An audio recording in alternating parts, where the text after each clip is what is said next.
छत्रपती संभाजीनगर जिल्ह्यातील सिल्लोड तालुक्यातील बोदवड या गावात शेतकऱ्याने भन्नाट आयडिया लावली आहे।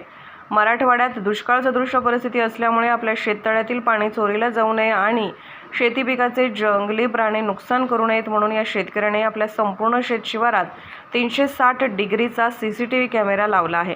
मराठवाड्यात एकीकडे भीषण पाणी टंचाई आहे तर दुसरीकडे या शेतकऱ्याने पाण्याचे योग्य नियोजन काटकसर करून आणि नियोजन करून 2.5 एकर क्षेत्रावर मिरचीचे यशस्वी पीक घेतले आहे।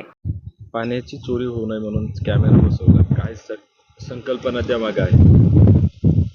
त्यामागे संकल्पना अशी की यावर्षी खूप पाणी टंचाई आहे। पाऊस कमी झाल्यामुळं यावर्षी अत्यंत भीषण दुष्काळ परिस्थिती असल्यामुळं आम्हाला यावर्षी CCTV बसवावं लागला, कारण की आपलं सर्व नियोजन आपण घर बसल्या सुद्धा आपल्या शेतातलं नियोजन बघता येतं।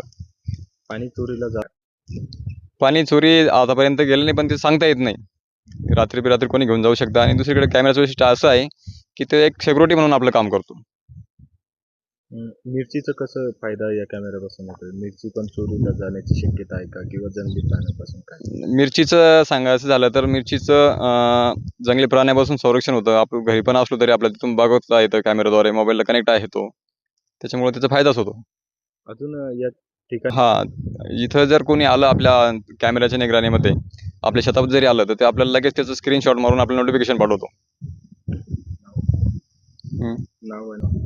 मी रामेश्वर काशीनाथ गावाने, राहणार बोदवड, तालुका सिल्लोड, जिल्हा छत्रपती संभाजीनगर।